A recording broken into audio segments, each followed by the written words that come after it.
नमस्कार, राष्ट्रीय जगत विजन न्यूज में आपका स्वागत है। मैं हूं आपके साथ वीना। एडवोकेट नरेश चंद्र गुप्ता ने देश की सबसे बड़ी जांच एजेंसी एसीबी और ईओडब्ल्यू की कार्यप्रणाली पर कई गंभीर सवाल उठाए हैं। नरेश चंद्र गुप्ता ने प्रधानमंत्री से मांग की है कि छत्तीसगढ़ में हुए घोटालों की जांच जल्द से जल्द सीबीआई को सौंप दी जाए। आइए आपको दिखाते हैं पूरी खबर।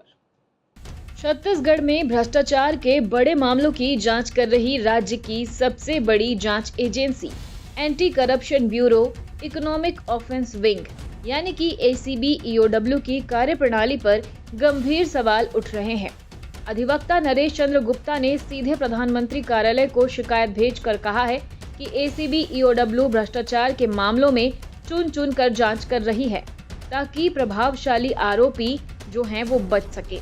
उन्होंने तो यहाँ तक कहा कि एसीबी ईओडब्ल्यू की ये जांच खुद ही एक घोटाला बन गई है। शिकायतकर्ता नरेश चंद्र गुप्ता ने 12 अगस्त 2025 को प्रधानमंत्री को भेजी अपनी शिकायत में कहा है कि एसीबी ईओडब्ल्यू बड़े घोटालों की जांच में लगातार पक्षपात कर रही है। गुप्ता ने आरोप लगाया है कि इस पक्षपात के कारण कमजोर चार्जशीट दाखिल की जाती है, जिससे आरोपी भविष्य में आसानी से बरी हो जाएंगे। उन्होंने शिकायत में कई गंभीर आरोप लगाए हैं। नरेश चंद्र गुप्ता ने आरोप लगाया है कि एफआईआर जो है वो दोषपूर्ण होती है।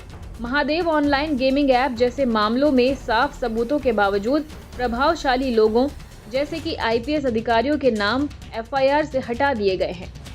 जांच में आरोपियों को मनमाने ढंग से गिरफ्तार किया जा रहा है। कई ऐसे आरोपी हैं जिन्हें गिरफ्तार किया जाना था, उन्हें कानूनी दिशा निर्देशों का पालन किए बिना ही गवाह बना दिया गया है।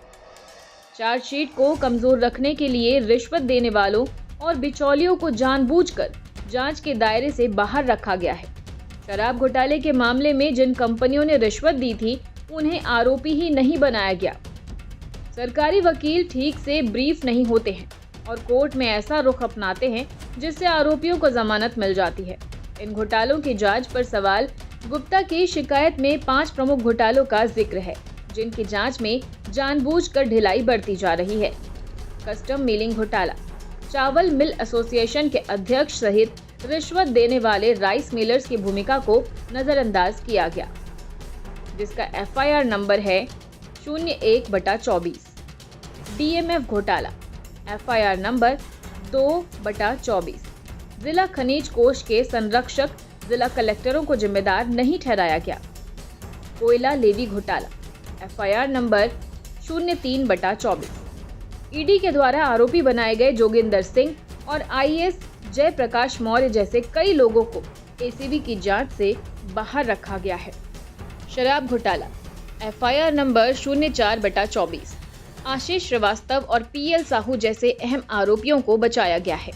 राज्य के मुख्य सचिव जो छत्तीसगढ़ राज्य मार्केटिंग कॉरपोरेशन लिमिटेड के अध्यक्ष हैं, उनकी भूमिका की भी जांच नहीं हुई है।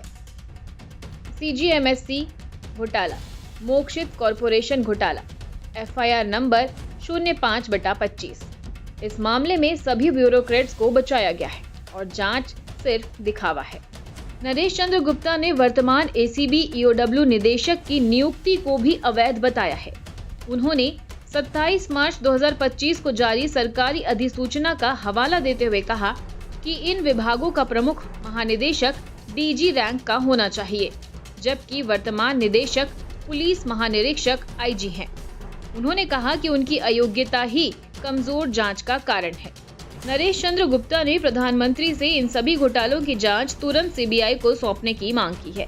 इसके अलावा उन्होंने वर्तमान निदेशक को तत्काल पद से हटाकर एक ईमानदार अधिकारी की नियुक्ति और उनके कदाचार की जांच किसी स्वतंत्र एजेंसी से कराने की भी अपील की है। फिलहाल खबरों में इतना ही। अपडेटेड रहने के लिए हमारे चैनल को सब्सक्राइब कर लीजिए। नई खबरों के नोटिफिकेशन के लिए बेल आइकन जरूर दबाइए। नमस्कार।